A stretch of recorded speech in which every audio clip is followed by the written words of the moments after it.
Yes, soka letu ndio ambayo tunaanza nayo hivi sasa na kwenda kukupa taarifa kutoka ndani ya mipaka ya hapa nyumbani Tanzania, na tukaanza na taarifa kuhusiana na masuala mazima ya usajili, ambapo kuelekea msimu ujao wa mashindano ambapo pazia la ligi kuu litaanza rasmi kutimua vumbi Agosti 14, timu zimeendelea kufanya maboresho ya vikosi vyao kwa kufanya usajili wa nyota mbalimbali kwa ajili ya msimu mpya wa mashindano wa 2025, 2026, 2027. Kwa upande wa wananchi, Yanga Sports Club tayari wamefanya usajili wa nyota kadhaa, lakini pia hapo jana wametambulisha usajili wa benchi la ufundi litakaloongoza jahazi la wananchi katika msimu mpya wa mashindano. Frank Domayo pamoja na Godison Muro tunaona mitandaoni heka zikiendelea, na Young Africans tayari wameshatangaza usajili wa wachezaji wanne mpaka hivi sasa. Kabla ya kwenda kutazama usajili ambao umefanyika, nimeona mitandaoni kukiwa kuna mambo mengi. Kwanza wakisema bwana, hizi sajili mbona zifanani na Young Africans? Lakini kuna sehemu nikaona pia watu wakawa wana question, sababu wachezaji wa Yanga wale walikuwa kwenye moja ya mahojiano, anasema mmoja nilipigiwa simu na President Engineer Hersi, mwingine nilipigiwa simu na Privadinho. Kwa hiyo watu wanakwambia nikaona pia moja ya wadau wanasema rais wa Yanga hataki kuwa anafanya usajili. Mimi nikasema mbona Florentino Perez kama anafanya hivi? Kwa hiyo heka za Young Africans zimeanza. So far, Godison Muro, unaonaje namna ambavyo shughuli za mabingwa watetezi zimeanza? Yes, nafikiri kuna room mbili, kuna vyumba viwili vya kufanya usajili kwenye hivi vilabu. Kuna chumba cha ndani kwa maana wachezaji wazawa, ambapo hakuna limitation yoyote. Hakuna ukomo, unaweza ukawa na wachezaji hata 50 kama unaweza hata kuwahudumia ukaishi nao kambini, sawa. Lakini kuna ile room ya chumba cha nje ambapo tunazungumza limit ya wachezaji 12. Asilimia kubwa ni kutafuta mchanganyiko tu ambao utaleta ubora ndani ya kikosi.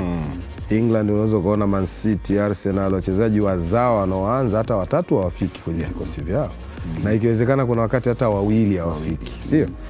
Lakini kwa mfano kama Arsenal unaweza kukuta wenye uhakika wa kucheza pale ni Bukayo Saka na Declan Rice. Wengine wote ni wageni. Kwa hiyo kwa kile chumba cha ndani sasa, wachezaji wazao nafikiri kwa sababu hakunaga limitation, ni klabu kuangalia inataka kufukia magepu yapi, nani anaondoka, nani anaingia.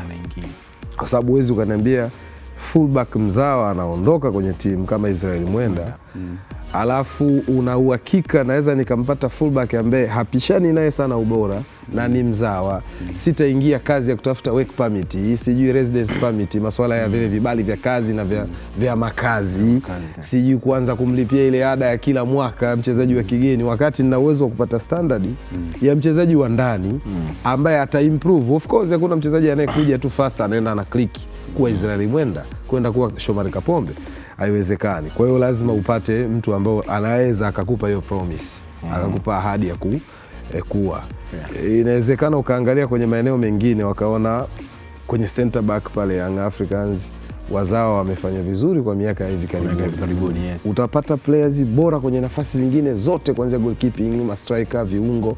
Lakini pale ndani Jobu, Mwamnyeto, sijui Baka, unamwangalia Mohamed Musa unasema okay, mbona anaweza akaendelea kupata darasa kutoka kwa waliopo, kutoka kwa makocha wenye ubora na akaprove. Kwa hiyo kesi yangu mimi huwa sitamani sana kuangalia wanaosajiliwa wanashtua kwa kiasi gani, wanatoka mataifa gani, wanashuka na bendera gani. Kesi ni kwamba anaweza akaja kuleta quality kwa kiwango gani kwenye kikosi. Nafikiri mimi ndo huwa naona inamata zaidi kuliko kutazama ameshuka na passport ipi. Tumeshuhudia wachezaji wengi wa kigeni wanashuka hapa na wana prove failure kwa kiasi kikubwa, na wachezaji wazao wana zile nafasi ndani ya kiwanja na wana prove kwa kiasi kikubwa. Kwa hiyo kwenye eneo hilo nafikiri wao wameamua kuanzia na gia ya wazawa kwanza. Mchukueni kwanza story ya wazawa, alafu nao watakanyie tutakuja kwa wakati wetu, lakini kwa hivi sasa mchukueni hichi kidogo. Nafikiri kwa hawa walioingia kwa Young Africans, kwa sababu Kasuga wamewatambulisha wao kwanza, nafikiria kwangu mimi wote hata kiumri Yanga wamejaribu consider hilo. Sisemi ni machipukizi, wala sisemi ni kwamba wameshakuwa matured kwa kiasi kikubwa, lakini wako katika ule umri wa kusema misimu 5 ijayo, nje ya majeraha, nje ya emergency za kimpira, nje ya kupungua consistency ya ubora wake, ule mwendelezo. Wanaweza wakapromise Sagamali huyo, mzungumze Mohamed Musa ambaye ni kiraka. Kagera mpaka inashuka alicheza namba 6.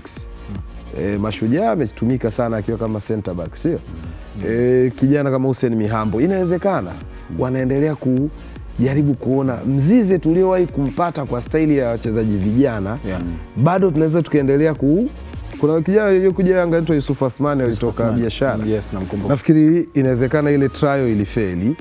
Haya, Mzize aliwahi kufanikiwa. Hussein Mihambo vipi? Tujaribu hii karata. Tayari kina Ninju hapo. Hata ukiangalia hata kina Job pia nani walianza hivyo. Walikuja hivyo kwa bali mwisho wa siku taratibu. Wakaingia kwenye mfumo. Na labda unaweza kashare experience kwa sababu wewe umekuwa pia kwenye movement za usajili. Kuna baadhi ya vitu ambavyo vinatokea ukisikia story inaonekana kama ni vitu vipya.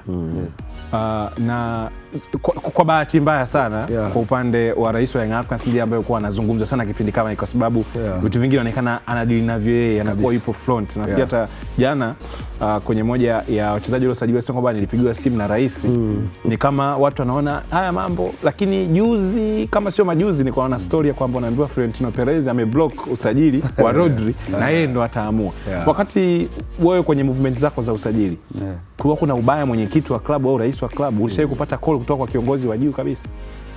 Kwa mchezaji ujue, kwanza timu inakuwa na kamati ya usajili. Sasa kwenye kamati ya usajili mtu yoyote anaweza kukupigia simu, awe rais, awe katibu, awe nani, lakini yupo kwenye kamati. Kwa hiyo nadhani kupigiwa simu na kiongozi mkubwa wakati mwingine kwa mchezaji naye inampa thamani fulani. Kwa hiyo kama rais akikupigia anakuhitaji kidogo, thamani inakuwa kubwa kuliko wale wajumbe wengine. Kwa hiyo ukiangalia timu kama Yanga ni timu kubwa, wana kamati kubwa. Kwa hiyo mtu yoyote anaweza kukupigia simu kukuambia mambo ya usajili, na mnaweza mkakubaliana ikawekwa kwenye kamati ya usajili ukaikagua. Kwa hiyo unaona ni mwendelezo ambao klabu nyingi zinafanya. Yaani kupigiwa simu sio shida. Shida ni kukubaliana hiyo mikakati yao na kwenda kufanya kazi hiyo timu inayokupigia simu. Na unajua ndio maana nakuuliza hivyo, kwa sababu unajua teknolojia inavyokwenda vitu vingi pia na sisi tunaanza kuvipata kwa uwazi. Kwa hiyo kuna mtu inawezekana akisikia hivi kwani rais hataki kufanya usajili, unajua zile. Ndio maana unakuta mitandaoni watu wanakuwa wana react kwamba rais wa Yanga inabidi aache kufanya, lakini inaonekana ni vitu vya kawaida. Sababu rais ndo top kabisa. Kwa hiyo hataki au kishakubaliana rais akishakupigia simu kidogo inakuwa na uzito. Inakuwa ina uzito. Kwa hiyo hata kama atakuwa na labda timu nyingine wanatamani kwenda, unaona kama kwa sababu anaweza akakupigia mtu wa chini ukaona kama mbona kama wewe na itakuwa kweli dili lipo kweli hapo. Lakini rais mwenyewe akikupigia, yani ile kuna ile kipaumbele zaidi kwamba hata unajua hata nikiongea naye najua hela nitaipata kwa wakati na labda mahitaji yangu muhimu nitayapata. Kwa hiyo inakuwa ina uzito kuliko akikupigia mjumbe mwingine. Na kuna moja ya mjumbe wa zamani alikuwa kwenye kamati ya usajili ya klabu ya Simba, akawa anazungumza, akawa anamzungumzia marehemu Zakaria Hanspop na Mungu amrehemu. Alikuwa anasema wakati Hanspop ndio mwenyekiti wa kamati anasimamia usajili, anasema kuna muda yeye alikuwa anasema bwana nyinyi tafuteni watu wenu, alafu na yeye Hanspop ana watu wake.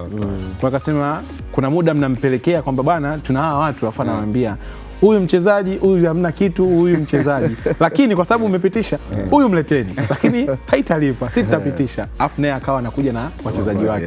Na marehemu Hanspop anataja kwamba ni mmoja wa watu ambao alikuwa na jicho la tofauti sana kwenye kipindi cha usajili. Ujue hata mimi pia ilinitokea, unaweza timu inaweza kukuhitaji sawa, unakuta kuna majina mengi, wachezaji wengi yapo pale, wanaanza kuyachambua sasa. Huyu ndo mayo huyu kama miwake mtu huyu miwake umeenda, huyu sijui anatusaidia huyu. Kwa hiyo kila mtu anakuwa na mchezaji wake pale kwenye ile kamati. Kila mtu anampigia mchezaji wake. Kwa hiyo mwisho wa siku watakubaliana. Na sometimes unaweza kukuta uongozi wakubaliane kabisa. Mtu anaamua basi msajilini tu huyo. Kulingana tu watu wamempitisha. Kwa hiyo unaona ni mchakato ambao wa muda mrefu. Hasa kwenye kamati hizi kunakuwa na maamuzi magumu wakati mwingine. Ndio maana unakuta hadi rais anaingilia. Anaamua sasa yeye kama yeye. Kwa mimi rais wa timu nimeamua Mulo tumsajili. Nimeamua mtu fulani asajiliwe kulingana najua uwezo wake, najua kitu anachoweza kufanya kwenye timu. Kwa hiyo unaona wakati mwingine wajumbe wanakuwa wanaleta wana watu wao, kwa hiyo wanapigia chapuu sana. Kwa hiyo mwisho wa siku rais anaamua yeye kama yeye, kwa sababu yeye ndo boss. Kwa hiyo nini, na ndio maana atakuwa anatupa experience. Inawezekana bana yeye alikuwa anaambiwa mdogo wangu jina lako linazidi kusogea na push kuna push. Mambo ya kamati, mambo yana watu wengi.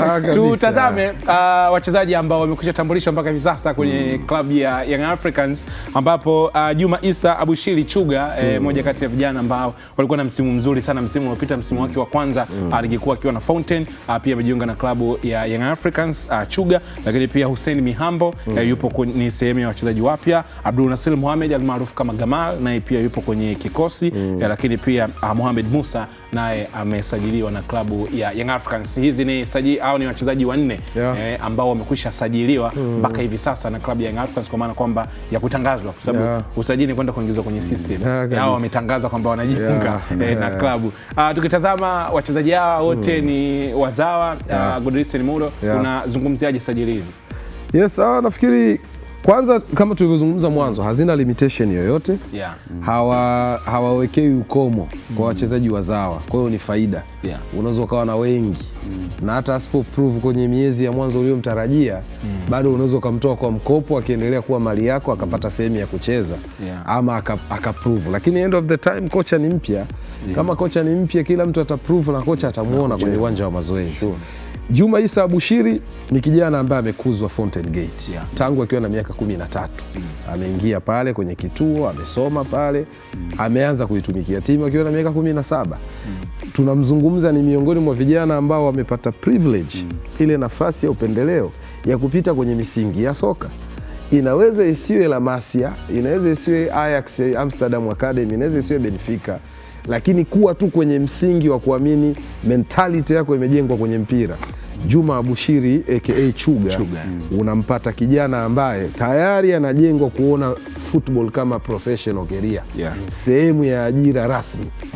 Na hata anavyokuwa anaishi katika namna ya kiprofessional inavyotakiwa, kuanzia vyakula, lifestyle yake, nini akiepuke, nini akichukue. Tumemwona akiwa na Fountain, amefunga tu mabao mawili msimu uliopita, nafikiri assist pia 2-3. Unaweza ukamwona ni promise, ni mtu ambaye atakupa ahadi. Nafikiri kwa Chuga ni issue ya talent. Ni issue ya talent, lakini ni issue pia ya uthubutu. Ukiona mechi aweza kuwa anapewa pale Fountain mpaka hata nyakati za mwisho akiwa chini ya Minziro, unamuona ni mtu ambaye anakupromise kesho nitakuwa pale. Kwenye nafasi anayocheza kwa umri wake, na tumekuwa tuna tabia ya matarajio makubwa. Utamaduni ule wa Yanga kuwa na mawinga kwenye historia ndio inatajwa hivyo. Style yake wachezaji wanaonekana kuwa yupo more talented, uwezo wa kudribble, kucut in na vitu kama hivyo. Nafasi kwenye timu ya kwanza inaweza ikawepo, kwa sababu kwa umri wake umegusa hapo. Maswali yanakuwa mengi, je, watatoboa? The same pia kwa Mihambo, naona watu wanahoji. Yes, nafikiri kwa Young Africans utamaduni wa kutumia mawinga asilia ni wa zamani sana. Miaka hiyo mpaka umekuja kwa kina Lunyamila, kina Saidi Maulidi, Mishongasa, Msuva. Lakini tangu alipoingia Gamondi, nafikiri ndo alikuja kuanza kuua utaratibu wa mawinga asilia. Piga flat midfield. Akawachukua namba 10, Pacome anatoka ASEC namba 10, Max anatoka Manyema namba 10, na Azizi Kiwa amemkuta namba 10. Azizi utacheza ndani, Max tokea wide, wanasema ile wing midfielder. Unakuwa mawinga lakini mko ndani kwenye half space. Barcelona ya Guardiola hiyo. Yes, wale wakina Pedro, David Villa, Messi. Yes. Kuna mtu anamwona Iniesta anacheza ilikuwa kushoto. Very sure, lakini yuko ndani. Lakini makocha wengi waliokuja kuingia hapa kina Miludi Hamdi hao mpaka nyakati za kina Moalin bado wakaona kumbe kuna faida ya kuwa na viungo ambao nitawatumia pembeni, kwa sababu ya faida ya timu kuwa na uwezo wa kumiliki mpira eneo kubwa. Lakini kwa Chuga nafikiri kwa sababu ya uwezo wa kucheza kisasa. Bahati nzuri ni mtu ambaye anaweza kucheza kisasa. Nimemwona Fountain anacheza sana kwenye half space, katikati ya fullback wa mpinzani na center back wa mpinzani. Kwa hiyo ni mtu ambaye ana uwezo wa kuingia haraka kwenye maelekezo kwa sababu ya uwezo wa kutambua mifumo ya kisasa. Si mtu atakaye kimbia kwenye karibia sana na mwamuzi msaidizi wa pembeni, alafu ndo aende apige cross. Ni mtu ambaye anaingia na Fontaine, kama umeona games nyingi attempt anazifanyia ndani. Uzuri wake wa pili ambao watu inaweza kuwa labda hawajauzungumza sana, ukiacha kwenye open play, kwenye move za kawaida ambazo mpira upo kwenye mchezo, ni mzuri kwenye mipira ya kutenga. Anafanya attempt nyingi sana kwenye mipira ya kutenga. Namba zinaweza zikawa si kitu ambacho labda kimembeba sana, lakini tunazungumza ile courage, uwezo wa kusema ninajiamini kwenda kuchukua free kick mbele ya kina Ismail Aziz Kada aliyokuwa nao Fontaine, akina Tiote Kasim Haruna ambao walikuwepo kwenye timu, akina Eldinho Elimo Kono. Nafikiri ilikuwa ni courage ya kumuona kijana miaka 17 18 anathubutu niachieni free kick. Maana yake ni mtu ambaye ana dream ya kufanya vizuri. Niliwahi kukiona hicho kitu kwa Idinado. Akiwa kijana mdogo, hata ajaenda Mbeya City, anacheza mechi za mtaani ndondo hizi. Kila free kick anachukua yeye. Nikasema hii courage huwa mara nyingi inamfikisha mtu mbali. Leo unazungumza kwenye involvement ya zaidi ya mabao 80 pale Azam. Idinado amehusika kwa misimu yote ile aliyokaa, zaidi ya mabao 80 ya kuhusika kufunga na minigi mchezaji yoyote, hata kama una umri wako mdogo, ukienda timu yoyote hata kama kubwa vipi, kuna muda lazima utapewa nafasi. Uko sahihi. Sasa unapopewa nafasi hiyo unaitumiaje? Yaani unaonyesha watu umma vipi, ndio cha msingi. Na Domayo kwa Yanga hiyo tukumbuke kuna wachezaji wazawa wadogo washaye kupewa nafasi, ikiwemo Mzize na akawa prove watu right. Alianza kupewa nafasi, kina Maele wako ndani, unajua akina Kennedy Musonda wako ndani. Kwa hiyo mimi huwa naona ni mata ya kile unachoenda kukifanya kwenye uwanja wa mazoezi na timu je inakuamini. Tuna CAF Champions League, tuna ligi kuu, sio na michuano ya FA, wako nyuma yako dogo, twende. Bwana, hao ni wachezaji wa 4 ambao ni wazao waliotangazwa ndani ya kikosi cha Young Africans ambao wamejiunga na timu hiyo na watakuwa sehemu ya msimu mpya wa mashindano 2026 2027. Lakini maboresho mengine ambayo Young Africans wamefanya ni kwa upande wa benchi la ufundi, ambapo tunajua tayari wakishamtangaza kocha Mangoba Mkithi kutoka Afrika ya Kusini, lakini pia Simon Kraka naye pia amejiunga na timu kama kocha msaidizi, lakini pia ukiangalia Kagisho amejiunga kama kocha wa mipira ya kutengwa. Tunaona Yardan Varodia naye pia kama mtathmini wa viwango na mbinu ameweza kujiunga na timu hiyo, lakini pia Craig Etafia pia ni kocha wa magolikipa. Haya ni maboresho ambayo wameyafanya kwenye benchi la ufundi. Maboresho Domayo ambao tulikuwa tunazungumza kwenye mpira wa kisasa, sasa hizi kuona kuna mtu anakuja kwenye timu kula mshahara kwa sababu ya mipira ya kutenga tu. Hivi ndivyo ambavyo sasa hizi ilivyo. Arsenal tunaona yupo mtu anaitwa Nicolas Jova. Hatari kwenye set piece. Na ukiangalia kwa sababu gani wanaamua kufanya hivyo, kwa sababu ndio mipira ambayo ukifanyia mazoezi yani inaweza kukupa goli rahisi sana. Wanasema Arsenal amechukua ubingwa. Yani inaweza kwa labda mechi imekuwa tight. Yani mechi imekuwa tight, yani mnaona kabisa mnashindana, lakini mnaweza mkashinda kupitia kona au foul. Kwa hiyo wanaona pia timu sasa hivi zimeendelea. Kwa hiyo unaona kama Yanga amesajili mtaalamu kabisa hiyo mipira. Kwa hiyo unaona ni sehemu ambayo ukirekebisha, kwa sababu mara nyingi timu zetu najua tunafanyaga mazoezi yale ambayo sio serious sana, yani tunachukulia tu kawaida kwamba kona ikitokea tutaenda hivi. Lakini ukiwa na kipindi kabisa, unajua kabisa mwalimu yupo anatuelekeza, anajua kabisa jinsi gani ya kutupanga na kufanya vizuri kwenye hiyo mipira, na maana analeta tija. Tumeona Arsenal, umetolea mfano hapa Arsenal. Ni mipira ambayo kwanza umakini unakuwa hali ya juu, kwa sababu unajua kabisa tuna mwalimu, tumeelekezwa 1 2 3. Kwa hiyo ikitokea nafasi mnaenda vile maelekezo ya mwalimu anavyokuambia, wakati mwingine yanawalipa. Na kwa Yanga kwa kuliona hilo, nadhani ni maendeleo makubwa sana ya mpira wetu hasa wa Kibongo. Kwa hiyo unaona ni jinsi gani ambao wamesoma ligi na wamekuja na unajua kabisa hii mipira itatusaidia na inaweza tukachukua ubingwa kupitia hiyo mipira. Na Domayo, kabla Godison sija kwako, labda kama mtozi anaweza katokea tena ile orodha, na uzuri ni wote mnasoma kocha. Wote mshapita huko, mna leseni zenu na tulikuwa darasa moja. Sasa nataka mtozi atusaidie kutuonyesha ile orodha ya maboresho ya benchi la ufundi na nafasi zao, kwa maana kwamba kila kocha, na labda tukitazama ni kwa kiwango gani ile benchi la ufundi limekamilika kwa mahitaji ya soka la kisasa. Nafikiri kwanza wamegusa idara zote za muhimu ndani ya kikosi. Idara ya kwanza lazima tuseme ni yule mkurugenzi zaidi ambaye ndo anasimamia kila kitu, kocha mkuu Mankiti Mankoba ambaye tunafahamu profile yake, Mamelodi Sundowns, Golden Arrows, Maritzburg national team, ni top coach, anafahamika kwa ubora wake. Simo Lahla kocha msaidizi, tayari hapo umeongeza mtu ambaye ndio watakuwa wanapeana majukumu. Ujue kwenye coaching inaelekezwa makocha, ukishaona wako wawili wanaweza kuwa na level ya elimu sawa, labda wana CAF A license, labda wana CAF Pro license, lakini mechi ikiwa inaendelea kuna coach ambaye anawakocha wachezaji kiwanjani, lakini kuna mtu ambaye anafanya game reading. Kwa game reader inaweza wakati mwingine huwa anaachiana majukumu. Nani anausoma mchezo? Kocha msaidizi nisaidie, kwa sababu kocha anakuwa na pressure sana. Wewe utafanya game coaching. Game coaching manake na i-coach game leo. Kwa ndio unakuta muda wote ile game situation, nini kibadilike, kuita watu, rudi kwenye position yako, kimbia kule, sawa tunashambulia ni kona, lakini fulani rudini nyie mbaki hapa, inaweza ikapigwa counter attack. Wewe utasimama. Ila kuna yule mtu amekaa na karatasi chake, ama kama brain yake ina GB za kutosha, ana haja ya kuandika, anatazama. Kwa hiyo watu wawili ambao wanapeana hayo majukumu, ni wale wawili na game reader tayari wapo. Lakini kuna mtathmini wa viwango na mbinu. Hawa wanaita performance and tactical analyst. Manake ni analyst wa tactics, mbinu zinaendaje, wapinzani wamebadilika nini sasa hivi. Walianza na 4-4-2. Mbona wamekuja kwenye 4-5-1? Wameongeza viungo Sasa kocha mkuu, tafadhali tuongeze na sisi viungo. Watatu outplay kwenye namba eneo la kiungo. Huyo ni mtu wa kutathmini viungo. Lakini pia anaangalia kesi ya performance ya mchezaji mmoja. Mbona tumeanza kwenye gia ya juu? Dakika hii ya 50 fullback yetu anavuja. Muangalie namba 8 yetu ameanza kutegea. Center back anajivuta. Huyu lazima atakuwa okay. Hatufanyi tu sabu kuwaridhisha mashabiki, tunamtaka fulani. Lakini tukiangalia kwa mahitaji ya kitimu hiyo. Lakini nimemwangalia Kagisho Dikasoi.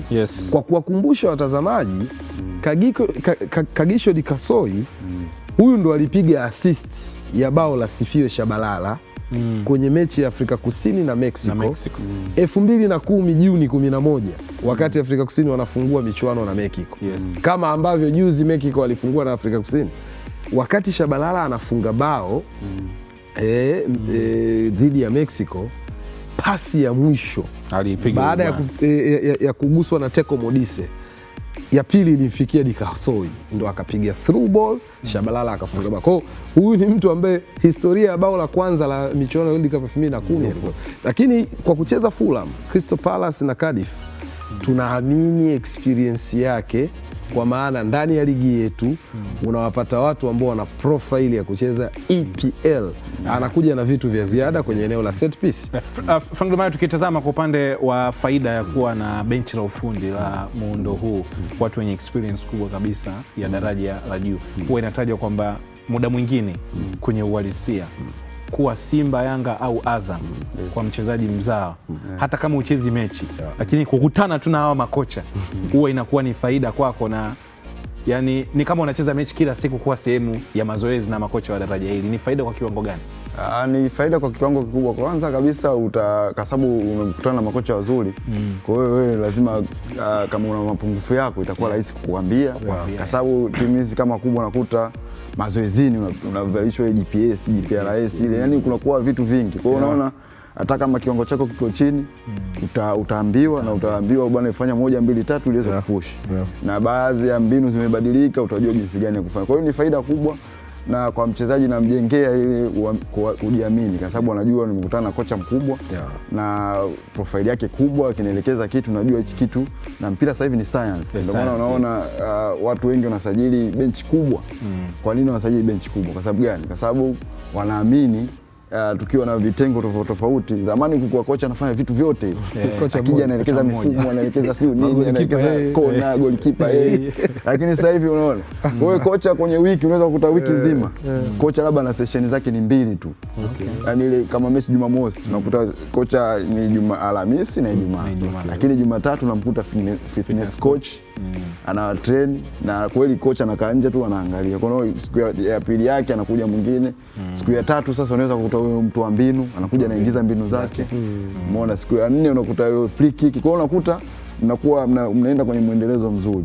Hata siku za mechi sasa wakati mwingine hata wanatathmini mbinu wanaweza wakakata juu kabisa. Wanakaaga juu. Wao wanaona vizuri, wanaona Domayo anategea, huyu hajafika, hao wanachezaje. Kwa hiyo inakuwa ni rahisi sana kutatua matatizo. Kwa hiyo unaona mpira wetu unakuwa na hii nadhani hasa kwenye ligi za kimataifa. Kwa sababu pia ukiwa na mwendelezo mzuri kwenye ligi za kibongo, ukicheza kimataifa ina maana unakuwa pia kwenye nafasi nzuri ya kufanya vizuri. Yes, hiyo ni kwa upande wa maboresho ambao Young Africans wamefanya kwa upande wa benchi la ufundi, lakini pia vile vile wachezaji ambao wamekwisha jumuika na kikosi hicho, kwa maana kwamba wametambulishwa kuwa ni wachezaji wapya kipindi hiki cha dirisha la usajili. Katika gusa hapo faida ya uwepo wa makocha ile benchi la ufundi ambao lina makocha wa kigeni kwa kiwango kikubwa sana, lakini pia nitajaribu kufanya ukachelo wangu niweze kujua level ya uelewa ya wachezaji wetu sasa hizi inafika kiwango gani. Sasa hivi watu wanaelewa sana. Kwa sababu nakumbuka kuna kama misimu 5 sijui 4 nyuma, sio kama 4 nyuma. Kocha uzuri pia hata Kiingereza cha mpira ni kirahisi. Sasa hivi ni rahisi. Kwa sababu hata kocha akiongea unamsikia. Sitamtaja mchezaji. Lakini pia hapo kunakuwa na makalimani wale wanaweza kutafsiri. Nakumbuka kocha mwenye Zaera aliwahi kusema ilikuwa mechi kwa wacheza uwanja wa Uhuru.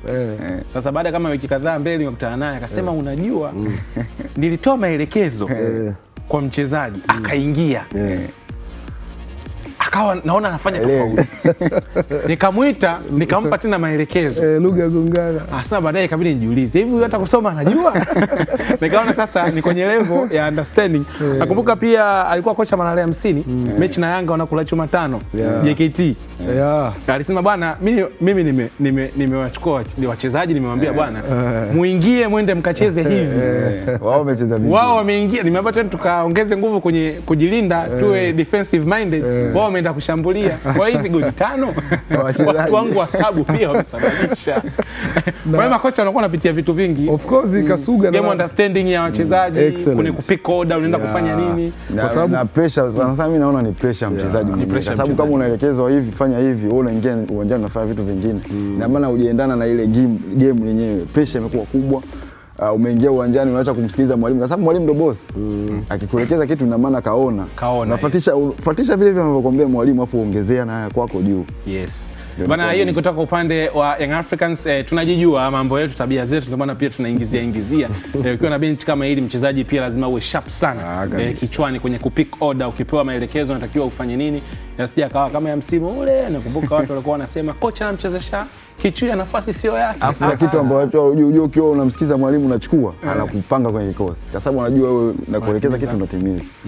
Kwa hiyo ni challenge ambayo mbinu moja hapo pia kucheza kwenye kikosi. Yes. Bado tutazame kwa upande wa matajiri wa jiji la Dar es Salaam Azam FC. Wao pia wamekuwa wako busy kweli kweli katika harakati za kuhakikisha wanafanya usajili wa wachezaji ambao tunaona ni orodha hiyo ya wachezaji 6 tayari ambao wamekwisha tambulishwa. Kipre Junior, tumeona Henrik Stanik, lakini pia Lupin, tumeona Henok Molia, tumeona pia Hassan Mubiru pamoja na John Mano. Hao ni wachezaji ambao wamejiunga na klabu ya Azam FC, wamekwisha watangaza rasmi wachezaji 6. Tukitazama pale kuna mawinga kama wangapi? 4 wangapi? 3? Mawinga 3. Umeona Azam wamejiboresha sana kwenye eneo la safu ya ushambuliaji. Of course kuna mmoja pia anaweza akacheza pia kwenye winga. Kwa hiyo unaweza ukasema 4.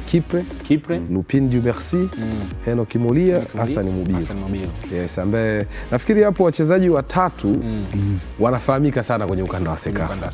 John Mano ameshashuka na Al Hilal Omdurman. Ile walikuja kucheza na Yanga hapa sare ya 1-1, Yanga akaenda kuondolewa pale Sudan. Kufuzu makundi ya Champions League, ambapo Yanga akaenda kujitafuta kwa klubu Afrikeni kwenda kombe la shirikisho na akafika finali na Yose Maj. Lakini Kipre Tiaguri Emmanuel aka Kipre Junior amesha prove, na msimu anaondoka alikuwa ndio ameongoza kwa assist nyingi. Kama unakumbuka msimu anaondoka alikuwa na assist 9, mabao 9. Faisal alikuwa na mabao 19, Aziziki Kinara mabao 21. Ni msimu uliomtambulisha sana Kipre Tiaguri mpaka Muluja Club MC Alger wakamsajili. Lakini Hassan Mubiru Kwa soka la Uganda tunakutana nao mara kwa mara, whether ni michuano ya CHAN, whether ni ngazi ya vilabu, tunakutana nao kwenye michuano ya Kagame, Sekafa na kadhalika. Hassan Mubiru si mtu ambaye unaweza kusema ni mgeni sana kwetu. Nafikiri hawa watatu waliosalia, Dumercy, Lupini. Unamzungumza Henok Molia pamoja na defender. Nafikiri hawa ndio watu ambao wafuasi wa soka, wapenzi wa football Tanzania wanataka waone wanakuja na kitu gani. Kitu kizuri ni kwamba Azam wamejaribu kugusa maeneo yote ya kiwanja. Kwenye defense wamegusa kwenye eneo la kiungo, wamegusa kwenye eneo la striker, kwa sababu John Mano ni wale standing strikers, mshambuliaji wa kusimama, kitu ambacho anakipenda sana Ibenge. Timu zake zote alizopita amekuwa na strikers wa kusimama. Hata AS Vita club yake ya Jean-Marc Makusu Mundele, Francis Kazadi Kasengu, ameenda Berkane the same alivyokuwa Al Hilal, japokuwa Al Hilal alikuwa akipenda kumtumia zaidi Mohamed Abdrahman ambaye sio mrefu wa kiasi hicho, anakimbia sana kwenye maeneo, si mtu wa kusimama na kustiki sehemu moja. Lakini leo yuko na John Mano ambaye kwenye soka la Afrika si mgeni. Cheza Al Hilal ya Omdurman ya Sudani, kwenda kucheza Al Akhdar ya Libya. Experience yake kwenye ligi tofauti tofauti, mashindano ya ngazi ya vilabu barani Afrika anashiriki mara kwa mara. Sasa inawezekana ameangalia kuna gap. Jefte Kitambala, Jean Kamanga Ngita, Saaduni amekuwa na majeraha kama msimu uliopita, anaweza kuwa amespendi sana clinic kwa ajili ya kujitibu. Anaona of course kile ambacho alikimiss maybe kwenye ligi, sare nyingi hizo 10, tuende kwenye Champions League aliishia makundi, japokuwa kundi ilikuwa dume. Una Wydad ndani, una Manyema ndani, Nairobi United unaweza kusema ndo alikuwa anaonekana mwepesi wa kuchukua point, lakini anaweza kuona labda malengo makubwa ni kuvuka sasa hatua ya makundi, sio tena kuingia, sababu kwa mara ya kwanza Azam wameingia chini ya Ibenge. Inawezekana namba 2 ni kutoka pale kwenye makundi kwenda kucheza robo finali, kwa sababu leo hii mabosi wa Azam FC lazima watamuuliza malengo yetu kwenye michuano ya kimataifa, lazima atawaambia namba 1 kwanza tuwe na consistency ya kurudi tena kwenye makundi, maanake uvuke hizi hatua 2 za preliminary, hatua za awali. Ukirudi kwenye makundi tunasema umetiki kibox cha consistency, muendelezo wa ubora wako tunatiki. Sasa cha pili kipi unatupa bonasi? Tuende zetuni robo finali, tukaone hali inavyokuwa, then tuje tuizoee tena robo finali. Kwa hiyo hizo ni strategy ambazo tunasema huwa mtu hafeli, huwa naamini kila msimu timu haifeli, ila iko kwenye mchakato wa kuelekea kwenye hayo mafanikio. Kwa hiyo kupitia kila John Mano, Kipret Yaguri, nafikiri wameona msimu uliopita wametumia zaidi vijana wa Kitanzania, Idi Nado, Zidane Sereri, akina Kibeku, wao ndo walikuwa ndo front line ya team na Faisal nyuma ya striker yoyote ambao alikuwa anaanza, especially wa Kongo wawili, Jean Kamanga Ngita na Kitambala. Kwa hiyo kwa kuongeza mshambuliaji wa kaliba ya John Mano, nafikiri kwangu mimi tiki kabisa. Ndio maana tukitazama namna ambavyo Azam msimu uliopita waliweza kushindana, eneo ambalo walikuwa nagusa Godolisi ni Moro, ndio eneo ambalo pia tulikuwa tunalitazama, eneo la safu ya ushambuliaji. Kuna muda usipomwona Nado unajua leo shughuli. Zidane Sereri alianza msimu vizuri, lakini baadaye naye ikawa matumaini ya Saaduni pia alikuwa makubwa, lakini na injury na vitu kama hivyo. Kwa kiwango gani unaona eneo hili linaweza likabadilisha labda hata mapambano ya Azam FC kwa msimu ujao? Usajili wa wachezaji, sajili za wachezaji 6, usajili ambao umekwisha kutangaza mpaka hivi sasa, tunaona wachezaji 4 ni wa eneo la safu ya ushambuliaji. Kwanza litaleta tija kwenye kikosi, na kama unavyojua ukishajua mchezaji mpya wakati mwingine anakuwa anakuja kupushi zaidi, kwa sababu anajua timu inayoenda, timu yani mchezaji ukiwa mpya kwanza timu yoyote lazima ukafanye kazi ili ujitambulishe. Kwa hiyo na imani wamesajili wachezaji ambao watakuja kuwapa manufaa pia kwenye ligi, kwa sababu pia ukiangalia kwenye ligi iliyopita, msimu uliopita Azam walikuwa na nafasi pia hata kuchukua hiyo ubingwa. Kwa hiyo unaona walikuwa wameukaribia ubingwa kwa wachezaji hao ambao walikuwa kwenye level ya kawaida. Kwa hiyo unaona wameongeza usajili. Kwa hiyo na maana malengo yao ukiwauliza labda sasa hivi Azam na management pamoja na kocha, atakwambia kwanza tunataka ubingwa wa bara. Kwa hiyo unaona wanautaka ubingwa na pia wanataka kufanya vizuri kwenye mashindano ya kimataifa. Kwa hiyo ukiona wachezaji ambao wanakuja kwenye experience, wamecheza ligi tofauti tofauti na huko ligi walizocheza walikuwaga mabingwa. Kwa hiyo unaona ni wanahamishia sasa hiyo mentality ya wachezaji hao kwenye timu. Walileta kocha Ibenge ambao alikuwa na mentality ya kuingia kwenye makundi mashindano ya kimataifa na wakafanikiwa. Kwa hiyo wanaleta wachezaji wengine ambao wanakaiba hiyo, waliwahi kuchukua ubingwa kwenye hizo klabu vyao, walifanya vizuri kwenye klabu vyao na wachezaji wazoefu. Kwa hiyo unaona wanahamishia sasa ile mentality kwenye wachezaji wengine ambao walikuwepo, wakina Nado, wakina Faisali, kuhakikisha kwamba wana push. Yes, kwa unaona naiona Azamu ya msimu unaokuja ikiwa kwenye ushindani hasa kwenye hii ligi kwanza ya Kibongo. Hapa sababu naona kabisa wanaweza wakacompete na hizi vilabu vikubwa na wakafanya kitu kizuri. Na hapo Domayo, unaposema msimu uliopita at least kuna sehemu tu walidelay, tunaweza kusema kama waliteleza kwa sababu dhidi ya vigogo wawili ambao ndo wamewasumbua kwenye ubingwa hapa. Azam kachukua pointi 4 dhidi ya Simba. 3 mechi ya kwanza na alama 1 ya sare pale Chamazi. Kachukua alama 1 kwa Young Africans. Akaja akazipoteza 3 kwenye mzunguko wa pili. Kwa hiyo katika pointi takribani 12 ambazo anatakiwa azipambanie dhidi ya Simba na Yanga kwenye mechi 4. Si ndio? Wamefanikiwa kuchukua pointi ngapi?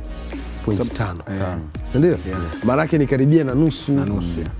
Sasa kama unaweza kufanikiwa huko, timu 13 zilizosalia, sababu Azam, Simba, Yanga ukiwatoa zinabakia timu 13 ambao ni wastani wa alama 42 mzunguko wa kwanza, 42 mzunguko wa pili, alama 84. Kwenye hizo 84 ndo wamepoteza nyingi. Sare 10 mzee wangu ni umedondosha alama 20 kwenye mchakato, unajua. Sababu kila sare sio unadondosha alama 2. Zikiwa sare 10 mara 2 zikiwa 20 unapata 20. Kwa hiyo katika sare 10 wamedondosha alama 20. Kwenye pointi 30 waliotakiwa kuzipata wamekusanya 10. Unaona inapokuwa. Kwa hiyo inawezekana Azam sehemu ambapo unaweza kufikiri walifeli msimu uliopita sio hizi timu kubwa za Kariakoo, Simba, Yanga. Ni hawa ambao wamesare nao. Ikiwemo kubadilisha hapo. Na ukiangalia sare nyingi ni bila ina maana wanalinda vizuri, ni mbele tu ndio kuna changamoto. Maana maboresho ya safu ya ushambuliaji yana reflect kile ambacho tulikiona kwa msimu uliopita. Kwa sababu kama mechi ya Pamba ilibidi wapambane baada ya sabu, wakaona mechi ya Tanzania Prisons tena watu walicomplain kwa nini mwalimu akupanga strikers kwenye ile game, mazingira hayo. Pia ukiangalia hata Azamu ya sasa hivi itakuwa na rotation ya watu wengi. Yaani alikuwa akitoka Nado, akitoka Faisal, unaona hamna mtu anaoingia. Kwa hiyo baada ya kuongeza hawa watu unaona kabisa utakuwa na rotation ya muda mrefu kwamba tunaweza tukacheza ligi, na kama unavyojua sasa hivi ligi ni back to back.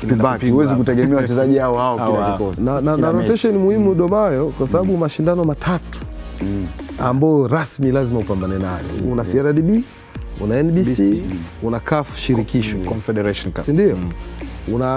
Kuna majeraha humo, kuna suspension ya makadi, kuna mahadhabu. Mzee wangu kama kikosi chako cha kuungaunga na mchezaji ukiwa unasafiri una mechi, unachoka sana. Bora hata ucheze nyumbani mechi zote. Kidogo inakupa energy.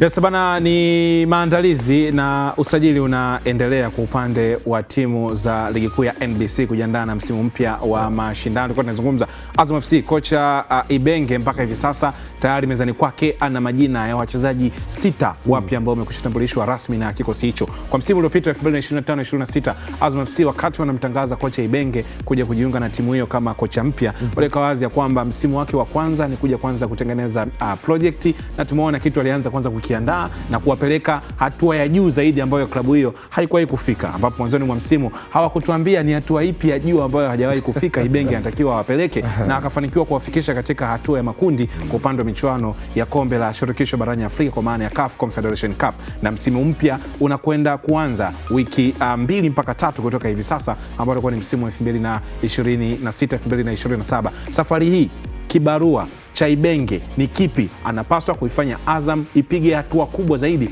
mpaka katika hatua gani, na maboresho makubwa tayari yakiwa yamekwisha kuanza. Tutakwenda kuona kile ambacho kinaweza kutokea ndani ya matajiri hao wa jiji la Dar es Salaam. Mimi ni Ibrahim Kasuga, nipo na Godless Muro pamoja na Frank Domayo. Hii ni Viwanjani, unatazama live kupitia Azam Sports 1 HD, na hivi sasa tunazungumza kwa taarifa kutoka hapa nyumbani Tanzania, kwa maana kwamba ya soka letu. Tuendelee kutazama taarifa za usajili.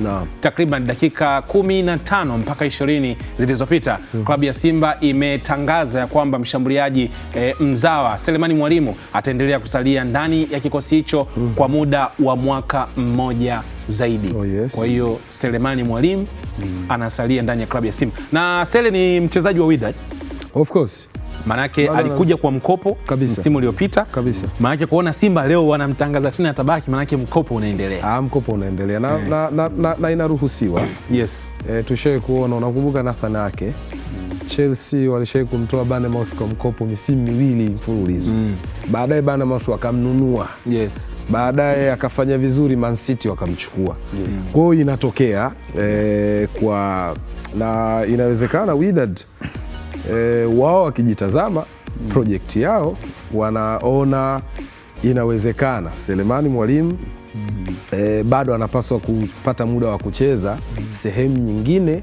Maybe pale Wydad kwa project waliokuwa nayo anaweza akastruggle kukaa bench, akakosa tunasema game time, muda mrefu wa kucheza. Lakini akiwa Simba, faida watakayoipata Wydad ni kwamba Selemani msimu uliopita akashacheza Champions League. Timu ilishia nafasi ya mwisho nyuma Stade Malien, Atletico Petroleos de Luanda, Esperance Sportive de Tunis, lakini alipata experience ya kucheza takriban games zote na amefunga bao. Tunazungumza kwenye ligi kuu, tunazungumza kwenye upande wa ligi kuu amefunga mabao 9 sawa sawa na Chama. Tunamzungumza CRDB ni bingwa, Muungano ni bingwa. Tunazungumza kote huko alikuwa na influence, alikuwa na athari ya moja kwa moja. Kafunga mabao muhimu kwenye CRDB ambayo ilisababisha Simba kwenda mpaka kwenye ngazi ya ubingwa. Kafunga mabao muhimu kwenye Muungano, tena alikuwa kila akitokea benchi Simba akimweka ndo anaenda kuiokoa timu. Kwa hiyo yeye ameprove vizuri kwa sababu msimu wa nyuma wake na Fountain Gate alimaliza na mabao 6-7 chini ya Mohamed Muya. Na kutokea hapo unakwenda Wydad, unacheza Club World Cup, unarudi Simba mabao 9. Amepushi zaidi ya mabao aliyomaliza nayo Fountain. Amepushi zaidi ya kiwango alichotoka nacho KVZ ya Zanzibar akiwa top scorer msimu juzi kabisa. Kwa hiyo unambakisha mchezaji ambaye huna limitation ya kusema nitamtafutia sijui residence permit, vibali vya makazi, sijui nitaanza kumlipia magharama makubwa, ni wa ndani. Namba 2, anakupa promise ya miaka 5-6. Kama itatokea Wydad wanakubali kwamba maybe tunaweza tukafanya biashara, inaweza ikawa bora kwa Simba. Lakini pia Wydad anaweza akafaidika kwenye kitu kimoja. Let's say Selemani anakupa at least bao 15 tu kwa msimu kwa mashindano yote. Wydad anaweza akafanya biashara kupitia Simba huyu. Wakija pale Esperance, wakiamua wanakuja Al Masry, wakiamua wanakuja Kaizer, biashara ataifanya Wydad wala sio Simba. Kwenye hiyo biashara ambayo unaizungumza, maanake umegusa kwenye eneo la kuongeza numbers na performance yake. Mwanzoni mwa msimu mpaka tunafika yani kwenye michezo 15 tunaenda 20. Kwa kuna kelele nyingi sana kuhusiana na safu ya ushambuliaji ya Simba na ni eneo ambalo lilionekana linapaswa kufanyiwa maboresho. Nakumbuka baadaye walimuongeza Baraka Mwangosi, lakini bado ikaonekana ukitazama kwa upande wa Selemani kanatajwa consistency na uhakika wa matukio. Domayo, inawezekana dakika za jioni performance ya Mwalimu hasa alikuwa na step up kwenye matukio yale muhimu. Ni imani nyingine ambayo Simba wamesema ngoja tubaki nayo, labda kile ambacho kamaliza nacho msimu anaweza akakiendeleza. Ni kweli kwa mchezaji ujue wakati mwingine ukija kwenye timu mpya kama Selemani Mwalimu kaja timu ni kubwa, ingawa alitoka huko timu kubwa, lakini ukiongelea kibongo hapa hasa Tanzania ni timu kubwa ni Simba, Yanga, Azam. Kwa hiyo unaona pressure ilikuwa kubwa. Wakati mwingine unaweza ukaingia kwenye mechi ukafanya tofauti na wale matarajio ya watu, maneno yakawa mengi. Kwa hiyo unaona wakati mwingine mchezaji unakuwa kichwani vitu unaviweka kichwani, kwa hiyo unakuwa unacheza kwa pressure. Naona sasa baada ya kukaa kujua sasa timu inahitaji nini, naona hapa mwishoni kaja kuprove. Kwa hiyo unaona ni mchezaji ambaye kwanza alikuwa na focus na kitu anachokifanya. Ukiwa hizi timu lazima focus kitu unachokifanya, usisikilize maneno wanasemaje. Wakati mwingine washabiki wanaweza kukutoa kwenye mstari ingawa ni mchezaji mzuri. Kwa hiyo unaona hapa mwishoni akana mwendelezo mzuri na kweli akiingia sabu au wakati mwingine hata kianza unaona na push. Kwa hiyo unaona ni mchezaji ambaye unaweza nikasema kwenye mafanikio ya Simba hasa hizi mechi za mwishoni, unaona ilikuwa silaha mojawapo ya kocha wao kuhakikisha kwamba anajua na Mwanza anaanza mpanzu kuachosha mabeki kwa kimbiza akiingia mwalimu anakaa kwenye position nzuri na anafunga. Na unaona ilikuwa imewalipa. Nadhani muendelezo kwa sababu ligi pia imesimama muda mchache. Kwa hiyo huwezi kubadilisha wachezaji wengi kwa wakati mmoja. Wakati mwingine inaweza ikaleta shida. Kwa hiyo unaona mwalimu kaendelea kuwepo kwenye kikosi. Kikubwa nadhani kwenye ubora wake wa kufinishing. Kwa sababu hata akiingia sabu unaona anaweza akachukua mipira mitatu akakosa miwili, mmoja akafunga. Very sure. Kwa hiyo unaona ni mzuri kwenye finishing, hasa akiingia kipindi cha pili unaona anakuwa ni mtu mzuri sana kusoma wapinzani wa wachezaji na maelekezo kuweza kuchukua mwalimu na kufanya vizuri. Kwa hiyo unaona ni mchezaji ambaye kaja mwishoni kuclick kwa sababu kwanza hiyo finishing yake na anafuata sana maelekezo ya mwalimu, hasa mechi zikiwa zinaendelea. Wachezaji watatu wapya ambao wamejiunga na klabu ya Simba ambapo tunasema wamekwisha tangazwa rasmi kwamba wamejiunga na klabu hiyo ni pamoja ukitazama kwa upande wa Simba ni Bakari Msimu lakini Nathaniel Chilambo pamoja na Kevin Nation. Hawa ni wachezaji watatu ambao wamejiunga na klabu ya Simba. Na kwa upande wa Nation, unajua kuna mzunguko wake hapa katikati baada ya maisha ya JKT Singida Pamba alihusishwa kuja Geita. Nakumbuka hapa katikati alihusishwa kwenda Young Africans. Ilikuwa dirisha dogo lile. Nafikiri ilikuwa lile la Januari. Januari vitu kutokea Pamba. Kutokea Pamba. Kama Kagoma kipindi. Kama Kagoma. Na nakumbuka dili yake inaonekana kama ilifia njia, yani ilikuwa kama itakuwa rasmi hivi. Tena ilikuwa inasemekana kwamba anapanda ndege siku mbili zijazo kutoka Mwanza kuja mjini. Lakini sio mbaya. Kevin Nation yupo mjini tena kwa mara nyingine. Usajili wa klabu ya Simba tukitazama kwa kile ambacho kocha Steve Barker alianza nacho na mpaka hivi sasa tunajua au tunaamini kwamba hizi ni za mwanzoni tatu, kuna nyingine zitakuja. Mimi nafikiria labda usajili mkubwa timu hizi kubwa ni anafanya coach. Kwa hiyo unaona kocha kakaa kwenye ligi hapa kawajua wachezaji na Nation ni kiungo ambao anataka kucheza na hizi timu kubwa unamuona. Kwa hiyo na kocha mzuri siku zote anaangalia sehemu ambapo kuna mchezaji gani anamsumbua na mzuri anaona anaweza akafiti kwenye mfumo wangu akamchukua Nation. Kwa hiyo unaona kwa Simba hii ukimtoa Kagoma labda unaweza kuona kwa wazawa ambao kidogo anaweza akakompiti na wachezaji wengine ni Kagoma. Kwa hiyo sasa lazima mtafutie mbadala wake ambao ni Nation ambao kama wanafanana. Mchezaji kama wanafanana. Lakini uzuri mwingine wa Nation ni mchezaji yule ambao anagonga hapo anapasia. Yaani uko kwenye engo zote hizo mbili. Wewe umecheza eneo lile. Lile eneo ni zito au ni gumu kiasi gani? Kwa sababu mimi kwa mazingira yangu nimeanza kumuona Kevin Nation nikiwa nasoma, naweza nikasema yani zile unasikia stori zake, yani bado nipo kwenye mazingira. Unajua hata mimi namuona Kevin Nation anaenda ile under 17 Gabon. Nikasema sababu kaanza kucheza mpira akiwa mdogo. Mdogo sana. Kucheza kwenye lile eneo kwa consistency ambayo Kevin Nation ameionyesha. Tuna hivi ilikuwa Ruvu kipindi kile. Tunamwona Ruvu, si ndio? Baadaye tunamwona national team vijana, nafikiri ndio watu wengi pia pale umaarufu. Kapita Geita, amepita Singida. Alichokifanya Pamba alikuwa na stahili kabisa kuja kwenye timu ya juu, na mpaka leo tunamuona Simba ku-maintain kucheza kwenye daraja lile kwa kipindi ambacho tumemwona mpaka leo anaaminika kuja kwenye timu kubwa. Unajua kwa namba 6 yoyote mimi mwenyewe nachezaga namba 6. Yaani ni namba ambayo kwanza lazima uwe unasoma sana mchezo. Yaani akili yako iwe mchezoni, uwe na timing kwenye kumaki. Ukichelewa muda wote unaweza ukacheza foul. Lakini ukimwangalia Nation, ukimwangalia Kagoma ni wachezaji ambao wana timing. Yaani hakulupiki kwenda kukaba. Kashaona tukio lisharibika kule. Yaani ukiwa namba 6 lazima uangalie tukio lisharibika kule. Pasi ishapigwa isharibika kule mbele. Mimi ninaanza movement mapema kuhakikisha kwanza kufunga hii nafasi. Ndio maana unaona wanawini mara nyingi wanafika kwenye tukio. Kwa sababu gani? Ni watu ambao wanasoma akili yao muda wote iko mchezoni. Ukiwa mchezoni namba 6 unakuwa unaokota sana. Kwa sababu unakaa kwenye maeneo ambayo sahihi. Unakuwa na timing, do well zinakuwa nzuri. Yaani uendi late, uendi ndio maana matukio. Na pia kwa namba 6 wakati mwingine inakufavor, unakuwa free sana kwenye kucheza sasa. Kuna mtu unakuwa na iskani team uko chini. Wewe uko chini na maana unakuwa free. Yaani ukiwa unapiga pasi zako hakika. Kwa sababu gani? Unakuwa una pressure sana kwa namba 6. Kwa sababu kwenye kuanzisha mashambulizi utashuka hapa chini. Utachukua mpira utawaona viungo wako, utamwona namba 8, utamwona namba 10, utamwona winga. Kwa hiyo sasa ni wewe mwenyewe jinsi gani kupiga hizo pasi. Kwa hiyo inakuwa ni namba ambayo wakati mwingine mimi nasemaga ni namba ambayo ukiwa unatekeleza majukumu yako ni rahisi sana kuonekana uwanjani. Hivi mazoezi yenu kwenye ile eneo, kwenye mazoezi binafsi inabidi namba 6 ile sio ni box endurance yako lazima upige sana. Ile deep test wanasemaga, deep test unajua ile beep ile lazima wewe unapiga sana au beach sana. Yes, yani wakati mwingine lazima ufanye mazoezi individuals kwa sababu mchezaji namba 6 ndio kama yani ni kama roho ya timu. Ndio maana kwenye eneo la namba 6 asipokuwepo mtu akichukua tu mpira hata mshabiki anajua kabisa namba 6 alikuwa yupo.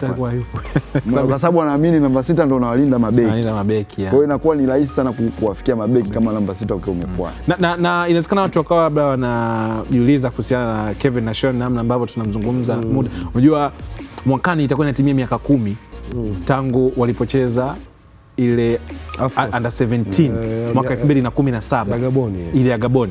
Na kwenye kile kizazi chao unaweza kusema ni moja kati ya kizazi ambacho pia kililipa kwa sababu wengi wao tunawaona wapo ndo wakina Jobu hawa, wakina Kibwana tunawaona, kina Chilambo, wakina Nixon Kibabage. Kwa hiyo Alinganzi naye alikuwa kizazi chao. Yes, Alinganzi pia. Yes. Sop naye alikuwepo kwenye ile. Sop ile kucheza sana. Kwa hiyo ukitazama tunaenda kwenye miaka 10. Mwenda Isla Mwenda kizazi chao. Kizazi chao pia. Kwa hiyo ukiangalia tunaenda miaka 10 na unaweza, ndio maana nasema inawezekana wamefanikiwa kwa sababu wengi wao wapo. Of course na wana compete kwenye, na sio tu wana compete kwenye timu kubwa. Yaani mimi huwa sipendagi ile kauli bado tunaona kwenye timu kubwa. No thank you. The issue ni tuwaone kwenye ligi. Yes. Yaani issue ni kwamba bado wanacheza kwenye ligi kwa sababu kwenye ligi hizo timu kubwa wanakutana nazo. Yaani hiyo ndio kesi bora ambayo ya kuitana. Kwa sababu Alinganzi umeona alivyowasha na Tabora. Yes. Amempa depth kocha Etienne. Au sio? Yes. Hawa kina Ali Msengi.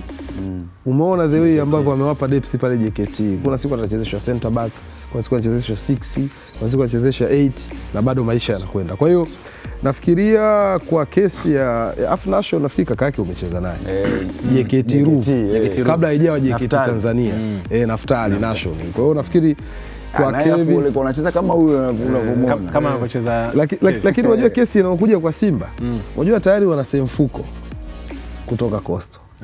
Kwa hiyo inawezekana bado wanaamini Semfuko hajakomaa kiwango cha kusema atakuja straight kumpa company Kagoma.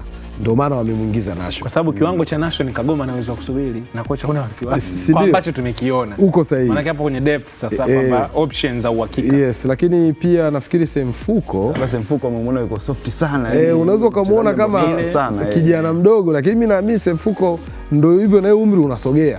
Kashacheza Coastal karibia misimu 3 4. Kwa hiyo nafikiri wamepata depth ya kutosha kwenye eneo, kwa sababu sio kila siku Nation na Kagoma watapatikana. Semfuko atakuwepo. Hatujajua kuhusu Alassane Maodo Kante kama kuna lolote laendelea ndani ya mkataba wake, watatuwekea wazi, lakini ni addition nzuri hasa ukipiga mahesabu. Wasingependa kuona wanaishia tena kwenye hatua ya makundi Champions League. Na ligi bado nafasi ya pili, misimu 5 hiyo wamekosa bingwa kwenye ligi kuu. Na kwa namna moja ama nyingine uzuri pia wa kocha Steve Barker ameonyesha kwamba ni kocha ambaye ana uwezo wa kufanya rotation, kutumia kila mchezaji. Kwa hiyo tunaamini kwa yule ambaye ataonyesha mapema hapa Domayo aligusa kwamba uzuri wa makocha hao ukionyesha yeye anakuwa na kuamini. Kikubwa tu tunasema ni kwenye kupick order. Ukiambiwa kafanye hivi, ukichukua maelekezo basi wewe kocha wa kigeni unakuwa umemmudu. Bana, tutazame kwa upande wa taarifa nyingine za usajili kwa timu nyingine kadri ambavyo maboresho yameendelea kufanyika. Kwa upande wa mwendelezo wa kufanya usajili, tayari Pamba Jiji wamekamata saini za winga wa kushoto Ali Saleh Machupa akitokea sawa bwana kwa uwaji wa kusini, kwa maana kwamba kwa upande wa klabu ya Namungo Pamba Jiji FC tayari imesajili nyota 4 mpaka sasa kuelekea msimu mpya wa mashindano. Yupo Ali Machupa, Frank Ernest, Eric Johora pamoja na Nonye Okoracha. Kama ambavyo tunaona Okorocha yule katika sehemu ya wachezaji, Eric Johora pia yupo pale Frank Ernest pamoja na Machupa. Hawa ni Pamba Jiji wao, maboresho hayo ambao wamefanya, na Pamba nao wameshaanza mazoezi. Yes, na Ali Machupa kwa watu ambao maybe labda hawafahamu, anatoka familia ya mpira. Yes. Mzee wake alifariki, alikuwa kocha wa magolikipa Geita, lakini kaka yake ni Adeyum Saleh. Na huyu ndio maana anaitwa Ali Saleh Machupa. Adeyum Saleh alikuwa fullback wa kushoto wa Young Africans wakati fulani Geita na Ruby Shooting na kadhalika. Kwa hiyo Ali Saleh nafikiri anacheza namba 2 anacheza namba 2 kwa uzoefu mzuri. Fullback wa kushoto lakini winga ya kushoto. Namungo pia wamemtumia katika nyakati tofauti kama winga kushoto. Naona wamempa challenge Yona Amos kama hataondoka Pamba. Yes, kumletea Eric Joora. Lakini Okorocha miongoni mwa wachezaji wa kigeni ambao wameingia kwenye kikosi, kama ambavyo kuna wachezaji wamewafaa Pamba msimu uliopita wa kigeni. Tegis Momanyi mabao 11, Peter Luasa aliyekuwa ametokea Kagera Sugar. Nafikiri kundi la kina nani unaozungumza wachezaji kutoka Ghana, DRC. Of course kwa Pamba waliwapa depth kwa kiasi kikubwa, tofauti na kina Oruchumu ambao hawakuwa na uhakika wa kucheza mbele ya kina Mangalo na kadhalika.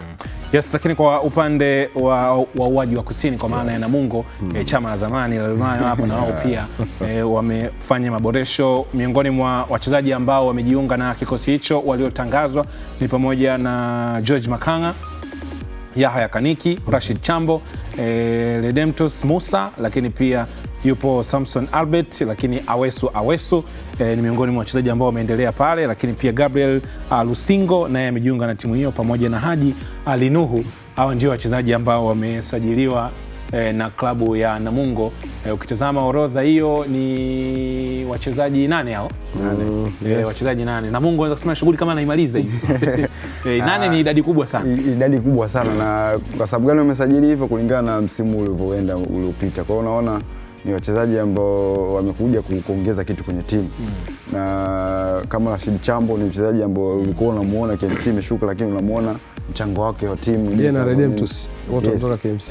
Na Redemptus. Kwa hiyo unaona ni kikosi ambacho unaweza nikasema ni wachezaji ambao watakuja kupush kwenye timu ya Namungo kulingana na sasa hivi jinsi walivyo. Awesu ni mchezaji ambao pia kiungo unaweza nikasema kwa hapa Tanzania mchezaji ambao ananyumbulika ni Awesu. Ukimwangalia akifuata akiwa kwenye move yani akiwa kwenye akili, yani akiwa kwenye ile amani ya roho anasema. Unaona kabisa uwezo wake, anaweza kusaidia timu. Kwa hiyo Namungo nadhani wamefanya usajili hizo zote kuimarisha kikosi chao kulingana na George Makanga alikuwa championship. George Makanga yes. Alikuwa anarejea ligi kuu tunasema. Anarejea ligi kuu, lakini nafikiri wanapaswa kupushi zaidi ya hapo. Yaani kama timu inayotakiwa compete, wanapaswa kupushi zaidi ya hapo. Yaani kuwa ile Namungo Southern Killer waliocheza mpaka kombe la shirikisho Makundi ya kina Blaise Bigirimana, sijui ya kina Steven Zigamasabo. Of course wanapaswa kupushi zaidi ya hapo kuona wanaweza kawa na hiyo level ya ushindani, kwa sababu ni sajili nzuri lakini zinatakiwa zipate muda. Au kina Chambo, of course Redemptus Musa wampata bonge la namba 10. Anaweza akacheza winga, akacheza namba 10, akacheza namba 8 pale KMC amefanya hivyo. Japo unaona chini ya Moalin ndo alipata sana muda. Ila chini ya sio Maximo alipokuja Abdalla Baresi. Mpaka mwingine kusajili na wachezaji ambao wametoka kwenye timu zilizoshuka, zile mentality zile za kule shangazi na hamia huku kwenye timu yao. Nakuwa ni shida. Mambo yanakuwa mengi. Lakini kwa upande wa Mbeya City wao bwana wametangaza kuinasa saini ya Ismail Azizi Kada akitokea klabu ya Fountain Gate FC. Kwa hiyo Azizi Kada kama ambavyo unaona hapo, yeye amejiunga na Mbeya City. Anarudi Mbeya, kurudi nyumbani. Kwao Mbeya unajua Azizi Kada. Anarudi nyumbani. Yes. Na Prison alichezea kabla ya Azam.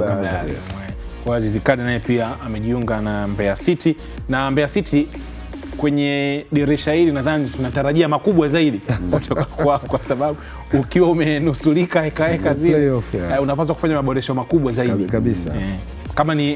Kama ni mentality au kama ni kuongeza watu, yani kuna vitu ambavyo vinakuwa vinatakiwa ndani ya timu viweze kufanyika.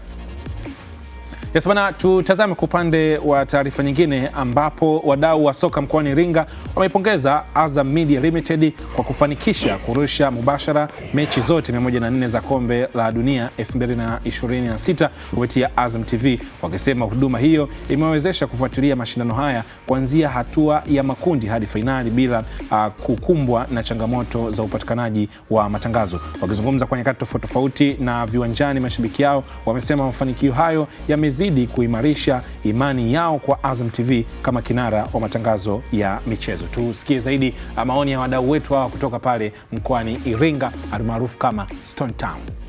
Kwamba wana michezo, Azam TV mwaka huu walikuwa vizuri sana. Ukiamuka saa 6 unaangalia mechi, ukiamuka saa 8 unaangalia mechi, ukiamuka saa 11 asubuhi unaangalia mechi, afu ilikuwa clear kabisa yani. Yaani kwa hilo hapo tunawapongeza. Hata kwenye ligi kuu wafanye hivi kama walivyofanya kwenye kombe la dunia. Kwa sababu sisi kama wadau ambao sisi tuna vingamuzi vyao, ndio tuna madishi, sisi tunafurahia. Tukiwasha tu mzigo huu hapo wa moto yani. Tunaangalia vizuri, na wachezaji tunaona vizuri, kamera zinapiga vizuri, unaona. Kwa hiyo sisi tunashukuru sana. Na hili ndio wasiliache. Kwa kifupi kwamba Azamu kwenye kuonyesha kombe la dunia mechi zote ambazo zilikuwepo zinachezwa wapo vizuri na kukosea tu wote. Kwanza walikuwa vizuri, tulikuwa tunaangalia mechi kilia kabisa, usumbufu ukuwepo labda ukatakata.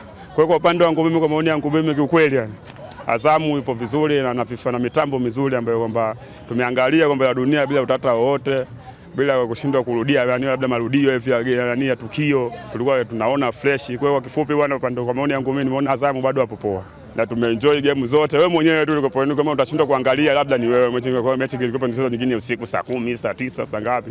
Ile ukiamka muda wote ukiwasha tu mitambo unakuta hapo live muda wote mpaka saa 11 hata saa 4 usiku. Ukiamka kuna game ukiwasha TV yako tu pap, wazungu wao hapa. Kwa hiyo uhakika. Kwanza Azamu nawapigia makofi. Wamefanya kazi mzuri, wametuheshimisha Tanzania kwa matangazo yao, wamefanya kazi mzuri. Pamoja na wachambuzi wao wamepambana kwa usiku na mchana, walikuwa za usiku walikuwa hawalali, walikuwa pamoja na sisi, za mjioni zilikuwa pamoja na sisi. Kwa hiyo naweza nikasemea tu nawashukuru sana Azam, na wametuheshimisha Tanzania kwa michuano ya kombe la dunia. Tumeridhika na tunawatakia yani waendelee kuboresha, tuzidi kupata matangazo mazuri zaidi, kwa sababu usiku ulikuwa ukiwasha hakuna chenga hakuna nini, wako vizuri. Na mechi za saa 4 nazo hizo vile, hata za saa 9 za usiku ulikuwa ukionya daraja yako uwe na umeme tu basi ndani kwako, ukiwasha wazungu wao. Kwa hiyo tunawashukuru sana Azamu, wamefanya vizuri na wamepambana vizuri, na kamera zao walikuwa wanaonyesha tukio. Kwa hiyo tunawatakia kazi mzuri walioifanya, tunawashukuru sana. Yes, tukitazama hiyo mitaa ya Miomboni stendi pale mkoani Iringa, tukisikia wadau wao wakitoa maoni yao na mitazamo kwa namna ambavyo waliweza kuzishuhudia fainali za kombe la dunia mwaka 2026. Hapa mdau anasema wazungu walikuwa wanaonana tu, iwe saa 4 usiku, saa 7, saa 10. Wewe ni kikubwa, wewe ni umeme tukeni malila.